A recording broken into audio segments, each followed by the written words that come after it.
नमस्कार दोस्तों, स्वागत है आपका आज के इस वीडियो में। फ्रेंड्स, आज की इस वीडियो में हम बीपीएससी टीआरई 2.0 के हिंदी के क्वेश्चन पेपर को डिस्कस करने वाले हैं। ये क्वेश्चन पेपर 10 दिसंबर 2023 में 6 to 8 हिंदी सब्जेक्ट के लिए पूछा गया था। तो चलिए एक एक क्वेश्चन को डिस्कस करते हैं। फ्रेंड्स, इसमें जो क्वेश्चन हैं यहाँ से आप देख सकते हैं पार्ट 3 हिंदी। यहाँ पे अपठित गद्यांश दिया हुआ है। 71 से लेके 80 नंबर के प्रश्न तक अपठित गद्यांश है। उसके आगे 81 से 85 दूसरा गद्यांश दिया हुआ है। उसके बाद 86 से 90 तक अपठित गद्यांश है, जिसका उत्तर आप आसानी से दे सकते हैं। अगर दिक्कत हो तो मैंने पहले से एक वीडियो डाल दिया है, आप उसको देख सकते हैं। तो हम सीधे चलते हैं अपने अगले प्रश्न की तरफ। तो हम स्टार्ट करेंगे प्रश्न नंबर 91 से। ठीक है, तो प्रश्न नंबर 91, प्रयोग के आधार पर सर्वनाम के कुल कितने भेद हैं? ऑप्शन ए 4 भेद हैं, 5, 6, उपरोक्त में से एक से अधिक, उपरोक्त में से कोई नहीं। तो यहाँ पे हमारा हो जाएगा प्रयोग के आधार पे सर्वनाम के कुल 6 भेद होते हैं। ऑप्शन नंबर सी हमारा सही हो जाएगा। तो आपको याद रखना है कि सर्वनाम के कुल 6 भेद होते हैं। ठीक है, नेक्स्ट क्वेश्चन देखते हैं 92, सर्वनाम का रूपांतरण किस दृष्टि से होता है? तो फ्रेंड्स, सर्वनाम का रूपांतरण होता है लिंग, वचन और कारक के आधार पे। सर्वनाम का रूपांतरण किस दृष्टि से होता है? तो हमारा आंसर हो जाएगा कि सर्वनाम का रूपांतरण लिंग, वचन और कारक की दृष्टि से होता है, जो कि ए ऑप्शन में दिया हुआ है। तो ये हो जाएगा हमारा ए ऑप्शन सही हो जाएगा। तीसरा देखते हैं, विशेषण के भेदों के वर्गीकरण का आधार क्या होता है? विशेषण के भेदों के वर्गीकरण का आधार क्या होता है? ऑप्शन ए गुण, गुण, संख्या, परिणाम, गुण या सर्वनाम। तो हमारा आंसर हो जाएगा गुण, संख्या और परिणाम। विशेषण के भेदों के आधार पे वर्गीकरण का आधार होता है गुण, संख्या और परिणाम। ठीक है, गुणवाचक विशेषण होता है, संख्यावाचक विशेषण होता है, परिणामवाचक विशेषण होता है। हिंदी में कारक कितने प्रकार के हैं? हिंदी में कारक कितने प्रकार के हैं? हिंदी में कारक कितने प्रकार के हैं? तो ऑप्शन दिया है 8, 6, 7, कोई नहीं, एक से अधिक। तो हिंदी में कारक हमारे हैं कुल 8। कितने कारक है? 8। कर्ता ने कर्म को कर्ण से संप्रदान के लिए अपादान, संबोधन और संबंध, तो ये सारे मिलाकर के कारक हमारे पास 8 है। हिंदी में कारकों की संख्या या कारक 8 प्रकार के होते हैं। तो ऑप्शन ए सही हो जाएगा। नेक्स्ट क्वेश्चन देखते हैं, को के लिए किस कारक चिन्ह का प्रयोग होता है? तो फ्रेंड्स, को के लिए कारक चिन्ह का प्रयोग होता है, वो होता है संप्रदान। संप्रदान के लिए हम को या के लिए यूज करते हैं। संप्रदान के लिए हम को या के लिए यूज करते हैं। तो आंसर हो जाएगा हमारा संप्रदान कारक। नेक्स्ट क्वेश्चन देखते हैं, जिसके लिए कुछ किया जाए या जिसको कुछ दिया जाए, इसका बोध कराने वाले शब्द रूप को क्या कहते हैं? तो जिसके लिए कुछ किया जाए और जिसके लिए या जिसको कुछ दिया जाए, इसका बोध कराने वाले शब्द रूप को क्या कहते हैं? अपादान कारक। अपादान का मतलब होता है अलग होना। ठीक है, अधिकरण पर या में आएगा तो ये तो होगा नहीं। संप्रदान कारक, तो यहाँ पे हमारा आंसर हो जाएगा संप्रदान कारक। ठीक है, सी ऑप्शन आंसर हो जाएगा हमारा। नेक्स्ट क्वेश्चन देखते हैं, क्रिया के जिस रूप से क्रिया के होने का समय तथा उसकी पूर्णता या अपूर्णता का बोध हो उसे क्या कहते हैं। क्रिया के जिस रूप से क्रिया के होने का समय, अब यहाँ पे देखिए समय, क्रिया के होने का समय, समय हमें क्या बताता है, काल, क्या बताता है, काल, ठीक है। तो यहाँ दिया है ऑप्शन कारक, काल, परसर्व, उपरोक्त में से एक से अधिक या कोई नहीं। तो क्रिया के समय को बता रहा है तो हमारा क्या हो जाएगा, काल, ऑप्शन नंबर बी हमारा सही हो जाएगा। नेक्स्ट देखते हैं, यदि वर्षा होगी तो फसल अच्छी होगी, यह किस काल का उदाहरण है। तो यदि वर्षा होगी तो फसल अच्छी होगी, यानी कि ये भविष्य भविष्य की बात कर रहे हैं, भविष्य में क्या होगा तो उसका परिणाम क्या होगा, ठीक है। तो ये भविष्य की बात कर रहे हैं। यदि आज हम अच्छे से तैयारी करते हैं तो हमारा कलेक्शन जरूर हो जाएगा, यदि बीच में कोई नियम चेंज ना किए जाए तो, ठीक है। तो यहाँ पे देखते हैं, यदि वर्षा होगी तो फसल अच्छी होगी, ये हमारा कौन सा काल है, कौन सा काल है, भविष्य काल है, भूतकाल है, वर्तमान काल है। तो जो चल रहा होता है वो भविष्य काल होता, सॉरी, जो चल रहा होता है वो वर्तमान काल होता है, और जो बीत चुका होता है वो भूतकाल होता है, और जो आने वाला कल होता है वो हमारा भविष्य काल होता है। तो यहाँ आने वाले कल की बात की जाती है कि अगर वर्षा होगी तो फसल अच्छी होगी, तो यहाँ पे हमारा आंसर हो जाएगा भविष्य काल, option number A. Next question देखते हैं, जब दो शब्द समास युक्त होकर किसी तीसरे शब्द का विशेषण बन जाए तो उसे क्या कहते हैं। पहला ऑप्शन है तत्पुरुष समास, बहुब्रीहि समास, कर्मधारय समास। तो कर्मधारय होगा नहीं, तत्पुरुष होगा नहीं, क्योंकि दो समास मिलकर तीसरा अर्थ दे रहे हैं। जैसे लंबोदर, लंबा हो जिसका उदर, दो शब्द मिलते हैं लेकिन अर्थ क्या निकलता है, लंबोदर कौन है, गणेश जी। तो यहाँ पे हमारा बहुब्रीहि समास हो जाएगा, तो आंसर हो जाएगा बी ऑप्शन। नेक्स्ट क्वेश्चन देखते हैं, निम्नलिखित में से गुण संधि का उदाहरण कौन सा है। गुण संधि, तो यहाँ अधीश्वर नहीं है, महासुधि, वृद्धि संधि है, महोत्सव, महोत्सव क्या है, हमारा गुण संधि का उदाहरण है। जहाँ पे ओ की मात्रा आ जाती है वहाँ पे गुण संधि हो जाता है, तो ऑप्शन बी हमारा राइट आंसर हो जाएगा। आगे देखते हैं, आ के बाद ए हो तो ए आ के बाद ओ हो जाता हो तो यह परिवर्तन किस संधि में होता है। तो जहाँ पे डबल मात्राएं हो जाती हैं वहाँ पे हमारा वृद्धि संधि होता है, ठीक है। तो ऑप्शन हो जाएगा सी। नेक्स्ट क्वेश्चन देखते हैं, सौजन्यता, उज्ज्वल, भ्रातागण, उपरोक्त शब्दों का शुद्ध रूप लिखना है, यानी कि इसमें कुछ न कुछ गड़बड़ है, उसका सही रूप, शुद्ध रूप हमें इन ऑप्शन में से छांटना है और आंसर करना है।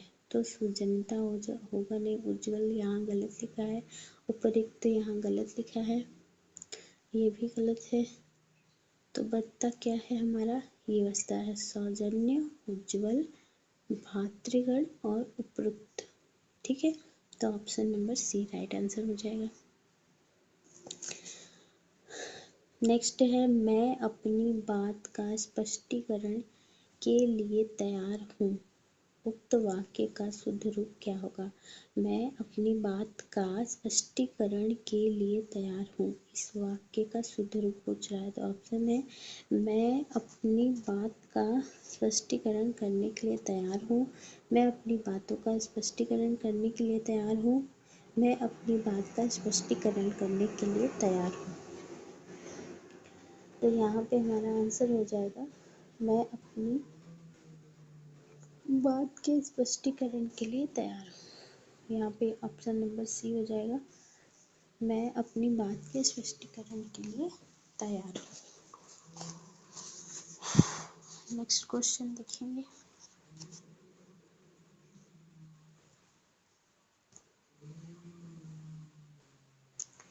नेक्स्ट क्वेश्चन है हमारा, निम्नलिखित में से सर्प का पर्यायवाची नहीं है। ठीक है, ये नहीं को भी बहुत ध्यान से देखना है। नहीं है पूछ रहा है, हम है लगा देते हैं। ठीक है, सर्प का पर्यायवाची नहीं है, तो सर्प का पर्यायवाची नहीं है। यहाँ पे हम ऑप्शन देख लेते हैं। रजनीचर, बी ऑप्शन है भुजंग, उरंग, उपरोक्त में से एक से अधिक, उपरोक्त में से कोई नहीं। तो फ्रेंड्स, भुजंग सर्प का पर्यायवाची होता है, उरंग भी सर्प का पर्यायवाची होता है, रजनीचर दानव या राक्षस का पर्यायवाची होता है। तो ये हमारा हो जाएगा ए ऑप्शन सही। नेक्स्ट क्वेश्चन है, तुम्हारी जेब खाली है। इस वाक्य में जेब का लिंग क्या होगा? तो जेब, तुम्हारी, जेब से पहले क्या लगाया यहाँ पे? तुम्हारी। तुम्हारी क्या है? स्त्रीलिंग को बता रहा है, तो जेब हमारा स्त्रीलिंग हो जाएगा, यानी ऑप्शन बी सही हो जाएगा। नेक्स्ट, बूंद बूंद से भरता, बूंद बूंद से घड़ा भरता है। बूंद बूंद से घड़ा भरता है वाक्य में भरता कौन सी क्रिया है? तो यहाँ पे भरता, भरता अकर्मक क्रिया है, ऑप्शन नंबर सी हो जाएगा। क्रिया के उस रूपांतर को कौन सा वाच्य कहते हैं जिससे वाक्य में कर्ता की प्रधानता का बोध होता है? वाच्य, वाच्य तीन प्रकार के होते हैं, कृतवाच्य, कर्मवाच्य और भाववाच्य। तो जहाँ पे कर्ता की, जिस वाच्य में कर्ता की प्रधानता होती है, तो वहाँ पे कृत्यवाच्य होता है। तो ऑप्शन ए हमारा राइट आंसर हो जाएगा। नेक्स्ट क्वेश्चन देखते हैं। आकर्षण का विपरीत अर्थ, यानी कि आकर्षण का विलोम पूछ रहा है। तो आकर्षण का विलोम हो जाएगा कर्षण, संकर्षण नहीं, ये नहीं होगा, ये नहीं होगा, हमारा आंसर हो जाएगा विकर्षण। ठीक है, विकर्षण हमारा राइट आंसर हो जाएगा। आकर्षण का विपरीत विकर्षण। नेक्स्ट क्वेश्चन देखते हैं। आदि से अंत तक के लिए एक शब्द क्या होगा? आदि से अंत तक के लिए प्रयुक्त एक शब्द क्या है? अधांत है, अधंत है या अधोपतांत? तो यहाँ पे आदि से अंत तक की बात की गई है, तो यहाँ आंसर होगा सी अधोपतांत, यानी आरंभ से अंत तक अधोपतांत। ठीक है, सी ऑप्शन में आंसर हो जाएगा। ऐसे शब्द जो पढ़ने और सुनने में लगभग एक से लगते हैं परंतु अर्थ की दृष्टि से भिन्न होते हैं। ऐसे शब्द जो पढ़ने और सुनने में तो सामान्य मतलब एक जैसे ही लगते हैं, लेकिन जब उसका अर्थ देखा जाता है तो अर्थ अलग होते हैं। ऐसे शब्द को हम क्या कहते हैं? तो ऐसे शब्द क्या कहलाते हैं? ऑप्शन ए दिया है, अभिन्न, श्रुति, श्रुति सम भिन्नार्थ और श्रुति सम। तो यहाँ पे हो जाएगा हमारा श्रुति सम भिन्नार्थक शब्द, बी ऑप्शन सही हो जाएगा। नेक्स्ट, इनमें से कौन व्याकरणाचार्य नहीं है? जो व्याकरण की व्याख्या करता है, जो व्याकरण के नियम संबंध बताता है, वो व्याकरणाचार्य होता है। तो इनमें से कौन नहीं है पूछा है। पाणिनि तो हैं, पतंजलि भी हैं, रामविलास शर्मा। रामविलास शर्मा क्या है? इतिहासकार है। ये व्याकरणाचार्य नहीं है, ऑप्शन सी हमारा राइट आंसर हो जाएगा इसका। अगला प्रश्न देखते हैं। निम्नलिखित में से कौन सा सही है? अब यहाँ पे 3 सेंटेंस दिए हुए हैं, इन तीनों सेंटेंस में हमें बताना है कि सही वाक्य कौन सा है। तीनों वाक्य में सही वाक्य कौन सा है? जो सही है वही हमारा आंसर होगा। तो दो वर्णों के मेल को संधि तथा दो पदों के योग को समास कहते हैं। जी हाँ, ये वाक्य तो बिल्कुल सही है। आगे और भी पढ़ लेते हैं। दो वर्णों के मेल को समास तथा दो पदों के योग को संधि कहते हैं। नहीं, जब हमारा पहला सही हुआ तो पहले का अपोजिट दिया हुआ है, तो ये गलत हो जाएगा। दो शब्दों का मेल समास और संधि कहलाता है। नहीं, तो यहाँ पे हमारा हो जाएगा कि दो वर्णों के मेल को हम संधि कहते हैं तथा दो पदों यानी दो शब्दों के मेल को समास कहते हैं। तो ऑप्शन नंबर ए हमारा आंसर हो जाएगा। ने विभक्ति किस कारक चिन्ह है किस कारक का चिन्ह है? तो ने विभक्ति कर्ता कारक का चिन्ह है, ये आपको याद रखना है। ने विभक्ति कर्ता कारक का चिन्ह है कर्ता ने कर्म को, तो कर्म के लिए को आता है, लेकिन कर्ता के लिए हमेशा ने विभक्ति का यूज किया जाता है। राम ने रावण को मारा, तो कर्ता क्या है? राम है। राम के लिए क्या विभक्ति यूज हुई? ने। तो ने विभक्ति किस कारक के लिए यूज हुई? कर्ता कारक के लिए। नेक्स्ट प्रश्न देखते हैं। उच्छ्वास में कौन सा उपसर्ग है? ठीक है, उपसर्ग जो पहले,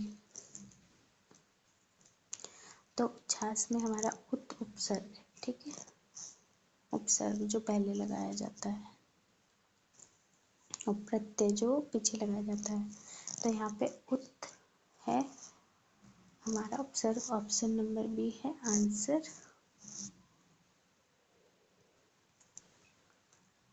नेक्स्ट प्रश्न है, किसी वाक्य में कर्ता और उसके विस्तार को क्या कहते हैं? तो किसी वाक्य में कर्ता और उसके विस्तार को हम कहते हैं उद्देश्य। ऑप्शन ए हमारा आंसर है, राइट। नेक्स्ट, विशेषण के अंत में संस्कृत और हिंदी के तदीय शब्द का प्रत्यय लगाने से कौन सी संज्ञा बनती है? भाववाचक संज्ञा, पदवाचक संज्ञा, विशेषणवाचक संज्ञा। तो तदीय यानी तदीय पद लगता है, तदीय प्रत्यय लगता है, तो वो बनता है हमारा भाववाचक संज्ञा, जैसे ममता, मित्रता। ठीक है। नेक्स्ट, दो अक्षरों के मिलने से तीसरे शब्द की रचना होती है, तो वहाँ पे हमारा दो अक्षर पूछ रहा है। दो अक्षर और पद हमेशा आपको ध्यान में रखना है। अक्षर यहाँ पे पूछा है, दो अक्षर के मिलने से तीसरे शब्द की रचना होती है, तो उपसर्ग तो होगा नहीं, उपसर्ग शब्द के आगे लगता है, समास होगा नहीं, समास शब्द से बनता है, तो यहाँ हमारा आंसर हो जाएगा क्या? संधि।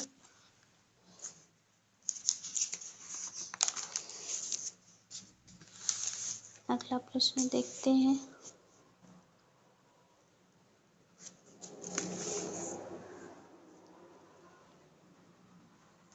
अगला प्रश्न देखते हैं। ऐसे शब्दों को जो संस्कृत और प्राकृत से विकृत होकर हिंदी में आए हैं, तो ऐसे शब्द जो संस्कृत और प्राकृत भाषा से चलते चलते हमारी हिंदी भाषा में आ गए हैं, तो ऐसे शब्द को हम कहते क्या हैं? तो ऐसे शब्द क्या वर्ण संकर कहलाते हैं, तत्सम कहलाते हैं या तद्भव कहलाते हैं? तो मैं आपको बता दूं, वर्ण संकर दो भाषाओं को मिलाकर जो शब्द बनता है, जैसे रेलगाड़ी, रेल अंग्रेजी भाषा है और गाड़ी हिंदी भाषा है, तो ये संकर शब्द हो गया। तत्सम संस्कृत के ही शब्द होते हैं। संस्कृत से जो शब्द हिंदी में आते हैं उन्हें हम कहते हैं तद्भव। तो यहाँ हमारा आंसर हो जाएगा तद्भव। संस्कृत और प्राकृत भाषा से जो शब्द हिंदी में आए हैं उन्हें हम कहते हैं तद्भव शब्द, जैसे आग।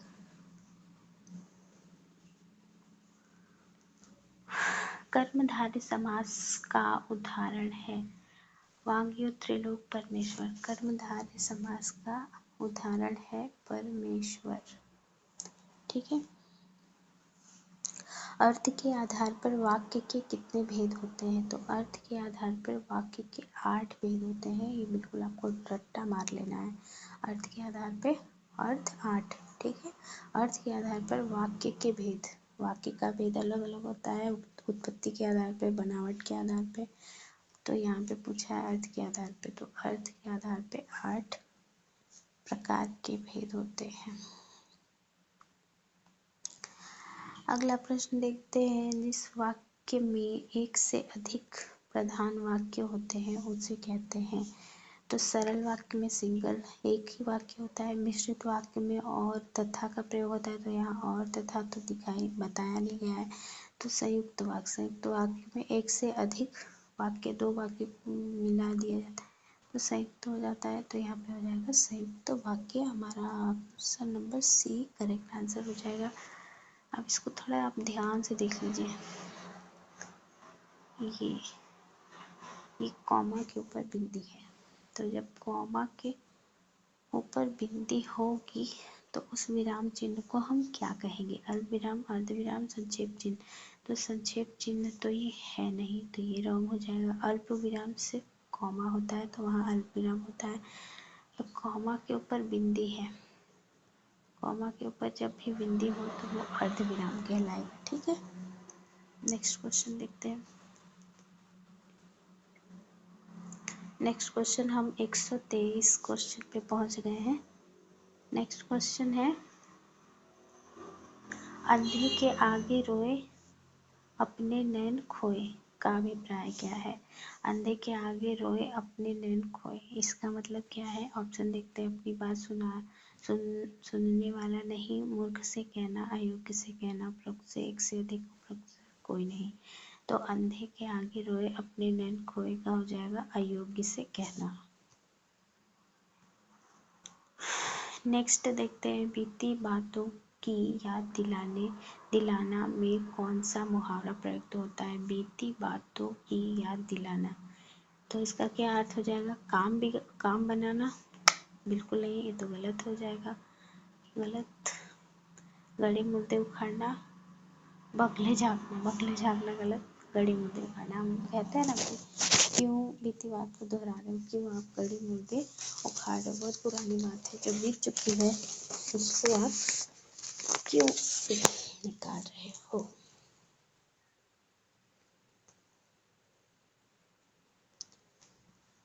नेक्स्ट प्रश्न देखते हैं, वर्ण और अर्थ के मेल से क्या बनता है?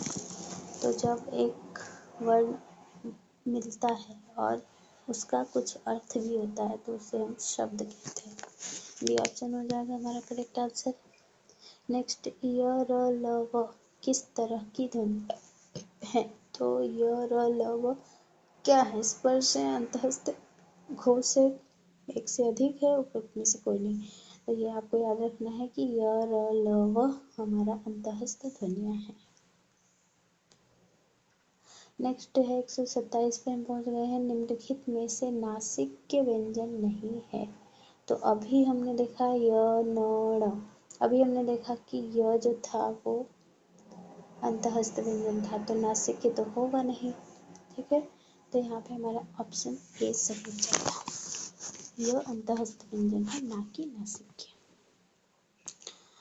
आगे देखिए, 8वीं कक्षा में आपने पढ़ा होगा, रहमन पानी राखिए बिन पानी सब सून, पानी गए न उबरे मोती मानस चून। रहीमन पानी राखिए बिन पानी सब सून, पानी गए न उबरे मोती मानस चून। इस उदाहरण में कौन सी शब्द शक्ति है? तो इस उदाहरण में कौन सी शब्द शक्ति है आपको बताना है। ऑप्शन ए है अभिधा, ऑप्शन बी है लक्षणा, ऑप्शन सी है व्यंजना, डी ऑप्शन में है उपरोक्त में से कोई नहीं, या फिर एक से अधिक। तो इसमें हमारा है व्यंजना, सी ऑप्शन करेक्ट हो जाएगा। नेक्स्ट प्रश्न देखते हैं। नेक्स्ट प्रश्न 129, मुदित महीपति मंदिर आए, सेवक सचिव सुमंत बुलाए। यह काव्य पंक्ति किस अलंकार का उदाहरण है? किस अलंकार का? यहाँ पे अलंकार पूछा है, तो यहाँ पे म स। तो जहाँ पे वर्णों की आवृत्ति बार बार होती है वहाँ पे अनुप्रास अलंकार होता है। तो यहाँ पे ऑप्शन हमारा बी आंसर हो जाएगा, बी अनुप्रास अलंकार।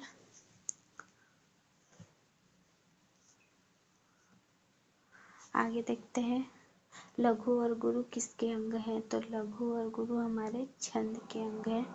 ठीक है, छंद के कितने प्रमुख भेद हैं? तो छंद के 2 प्रमुख भेद होते हैं, मुक्तक छंद और चौपाई छंद।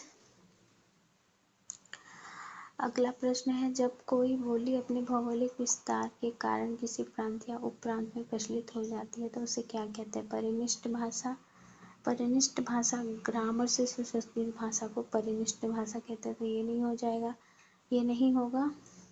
बी ऑप्शन, बी भाषा या उपभाषा।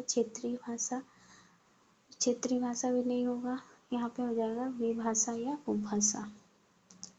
ठीक है, जैसे हमारे स्टेट की है ना भोजपुरी, फिर उसके बाद हिंदी, तो भोजपुरी उपभाषा है या विभाषा है और राज्य भाषा हमारी हिंदी है। नेक्स्ट प्रश्न है 133 पे पहुंच गए, बहुत अच्छा, बहुत स्पीड से चल रहे हैं हम। सरकारी स्तर पर गजटों में प्रकाशित सरकारी नियम, आदेश, अधिकार और नियुक्तियों की सूचना के प्रसंग में किसका उपयोग होता है? फिर से पढ़ लीजिए इसको।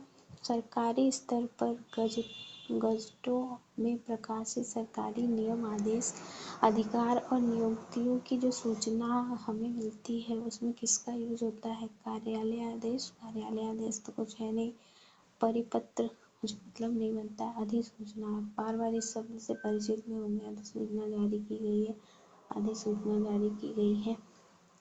ठीक है, तो यहाँ पे हो जाएगा अधिसूचना। अरे भाई तुम क्या है ऐसे हो रहा, अधिसूचना। नेक्स्ट क्वेश्चन देखो 134 है, संक्षिप्तता, स्पष्टता और क्रमबद्धता किसके गुण हैं? संक्षिप्तता, स्पष्टता और क्रमबद्धता किसके गुण हैं? ऑप्शन ए दिया है भाव पल्लवन, ऑप्शन बी दिया है संक्षेपण, ऑप्शन सी दिया है सारांश। तो यहाँ पे हमारा आंसर हो जाएगा संक्षेपण।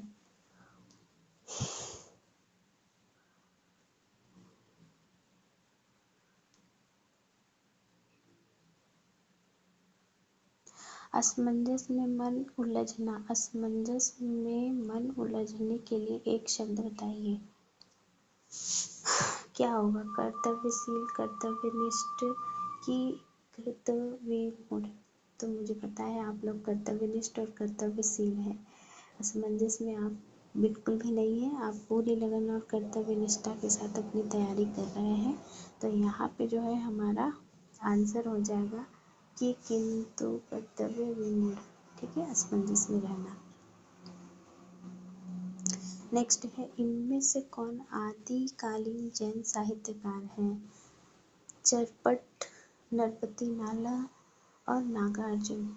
तो आदिकाल के जैन साहित्यकार पूछा है, तो ये तीनों नहीं है। तो यहाँ पे हमारा आंसर हो जाएगा ग्रुप में से कोई नहीं।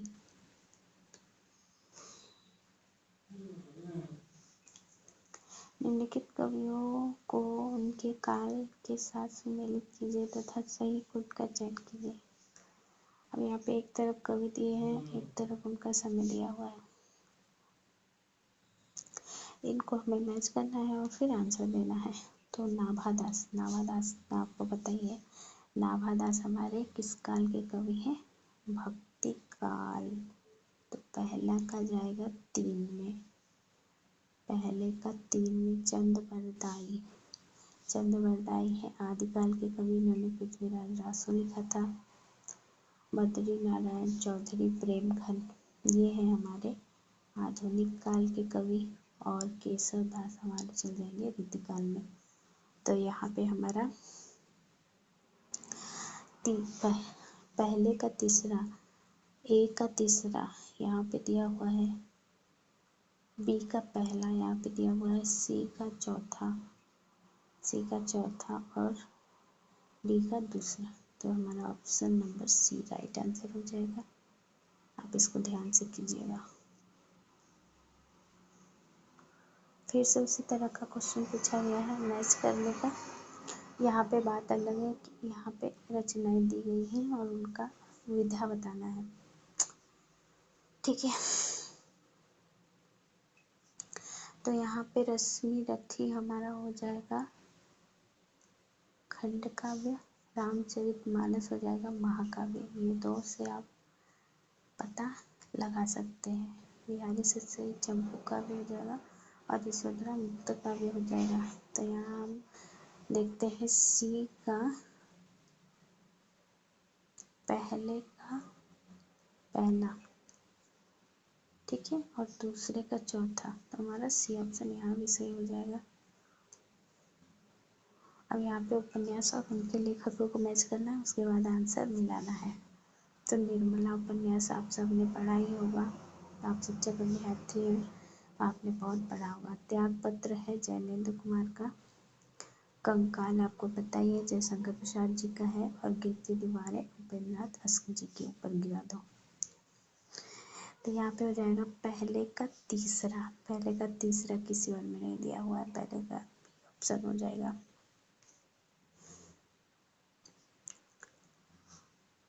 आचार्य रामचंद्र शुक्ल ने हिंदी साहित्य के इतिहास के आधुनिक काल का नामकरण किया। आधुनिक काल, पहले ही आधुनिक ऊपर दिया है। स्वतंत्रता काल नहीं, गद्य काल, क्योंकि आधुनिक काल में बहुत ज़्यादा गद्य लिखाने लगा था। उससे पहले रासो रचनाएं चल रही थी, उसके बाद भक्ति काल आया तो उसमें काव्य ही लिखा गया। रीति काल में श्रृंगार प्रेम ये सारी चीज़ों के ऊपर काव्य लिखा गया। लेकिन जब आधुनिक काल आया तो गद्य भी लिखे जाने लगा, कहानियाँ भी लिखी जाने लगी। तो आचार्य रामचंद्र शुक्ल ने आधुनिक काल को गद्य काल का नाम दिया। तो इसलिए ऑप्शन सी हमारा राइट आंसर हो जाएगा। नेक्स्ट प्रश्न है 141 पे आ गए हम लोग, अच्छी बात है, नींद भी आ रही है। इनमें से कौन पत्रकार के रूप में प्रसिद्ध है? पत्रकार कौन है? सुदर्शन, श्याम सुंदर दास, गणेशशंकर विद्यार्थी। तो सुदर्शन जी नहीं है, श्याम सुंदर दास भी नहीं है, गणेशशंकर विद्यार्थी हमारा आंसर हो जाएगा सी। गणेशशंकर विद्यार्थी एक पत्रकार के रूप में प्रसिद्ध है। नेक्स्ट 142 पे आ गए हम लोग, साहित्य इतिहास ग्रंथ और उनके लेखक। शिव सिंह सरोज किसने लिखा है? तो शिव सिंह सेगर ने ही लिखा है। इनको इनसे मिला दो भैया। वर्नाकुलर लिटरेचर ऑफ हिंदुस्तान, ये चला गया, ग्रियर्सन जी का है। साहित्य का इतिहास, हिंदी साहित्य का इतिहास, रामचंद्र शुक्ल जी। और मिश्र बंधु ने लिखा है। सबसे पहले हम देखेंगे पहले का चौथा बी में दिया है, सही है। फिर भी एक बार आप मैच कर लो, पहले का चौथा, बी का तीसरा, और सी का पहला, और डी का, फिर से आप इसको देख लो, ए का हो जाएगा शिव सिंह सेगर, ठीक। बी का हो जाएगा जॉर्ज ग्रियर्सन, सी का हो जाएगा रामचंद्र शुक्ल, और मिश्र बंधु विनोद हो जाएगा मिश्र बंधु। तो यहाँ पे ऑप्शन बी सही हो जाएगा हमारा।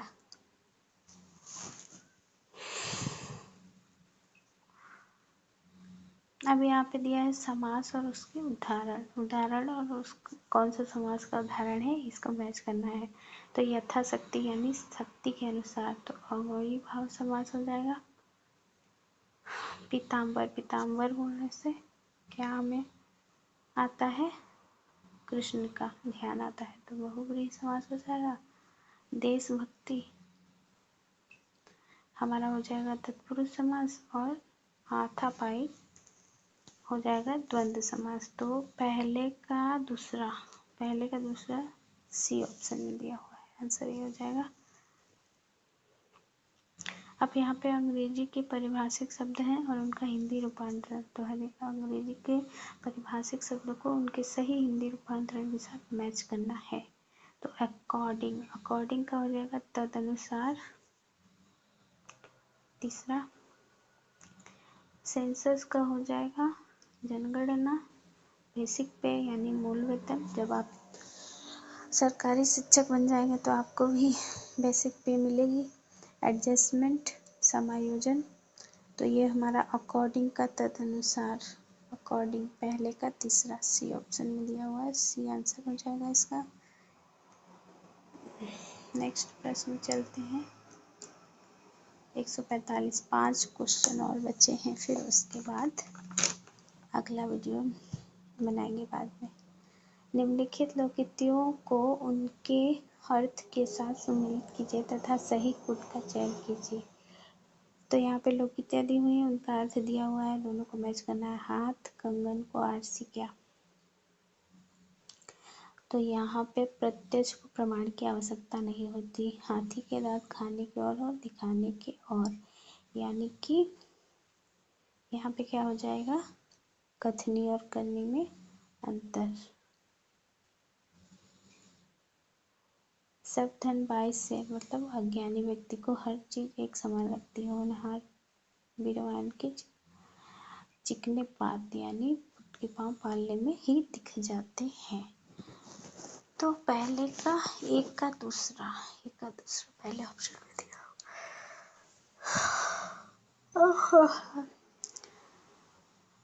दोस्तों जमाई आ रही है उसके लिए सॉरी, लेकिन रात बहुत हो चुकी है शायद इसलिए। निम्नलिखित वाक्यों को अर्थ के आधार पर वाक्य के प्रकार के साथ सम्मिलित कीजिए तथा सही कूट का चयन कीजिए। हम खा चुके, ठीक है। उसने नहीं खाया, उसने नहीं खाया निषेध है। क्या तुम खा रहे हो, प्रश्नवाचक है। तुम खाओ, आज्ञा दे रहे हैं, आज्ञावाचक। तो यहाँ पे हम मैच कर लेते हैं फटाफट से। तुम खाओ, सबसे पहले तुम खाओ यानी कि डी का तीसरा। हम खा चुके, उसने नहीं खाया निषेध नकारात्मक हो गया। क्या तुम खा रहे हो, प्रश्नवाचक हो गया।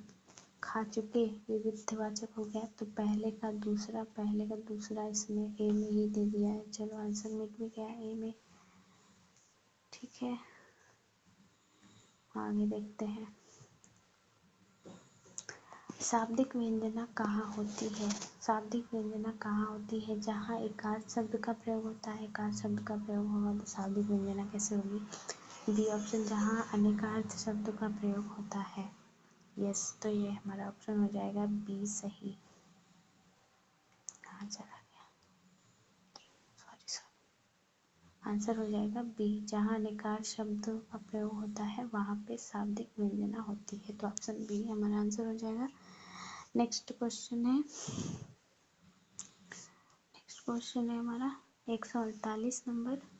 नील परिधान विश्व कुमार खिल रहा मृदुल अर्ध खुला अंग, खिला हो ज्यों बिजली का फूल मेघवन बिच गुलाबी रंग। उपरोक्त पद्यांश में कौन सा अलंकार है। तो ये जो अलंकार दिया हुआ है ये कामायनी से लिया गया है, पर इसमें अलंकार पूछ रहा है कि कौन सा अलंकार है। तो यहाँ पे हमारा उत्प्रेक्षा अलंकार है, संभावना बताई जा रही है। उत्प्रेक्षा अलंकार हो जाएगा। 149 पे आ गए हैं हम। दिवस का अवसान समीप था, गगन था कुछ लोहित हो चला, तरु शिखा पर थी राजती कम लीनी कुल वल्लभ की प्रभा। उपरोक्त पद्यांश में कौन सा छंद है। तो यहाँ पे हमारा द्रुत विलंबित छंद हो जाएगा। विभाव क्या है, यहाँ पे पूछ रहा है कि विभाव क्या है। ऑप्शन दिया है विभाव भाव के उद्भाव का कारण है, विभाव स्थायी भाव है, विभाव अनुभव है। तो यहाँ पे आंसर हो जाएगा ए, विभाव भाव के उद्बोधन का कारण है। तो ये था हमारा बीपीएससी टीआरई 2.0 6-8 का हिंदी प्रश्न पत्र, जिसको हमने आज हल किया। इसमें फ्रेंड्स आपने देखा कि ग्रामर के पोर्शन यहाँ पे ज़्यादा पूछे गए हैं। ग्रामर की आप अच्छे से तैयारी कर लें, विशेषकर आप समास, संधि, छंद, कारक, ये सारा एकदम अच्छे से याद कर लें, अच्छे से प्रैक्टिस कर लें। इनके प्रश्नों को बार बार करके देखें और उसके साथ साथ आप हिंदी साहित्य का इतिहास और हिंदी गद्य और हिंदी काव्य ये भी पढ़ के जाएं। अगली वीडियो में मैं 9 to 10 का जो हिंदी का पेपर था वो लेके आऊँगी। अगर वीडियो अच्छा लगा हो तो लाइक करें, शेयर करें। तब तक के लिए धन्यवाद।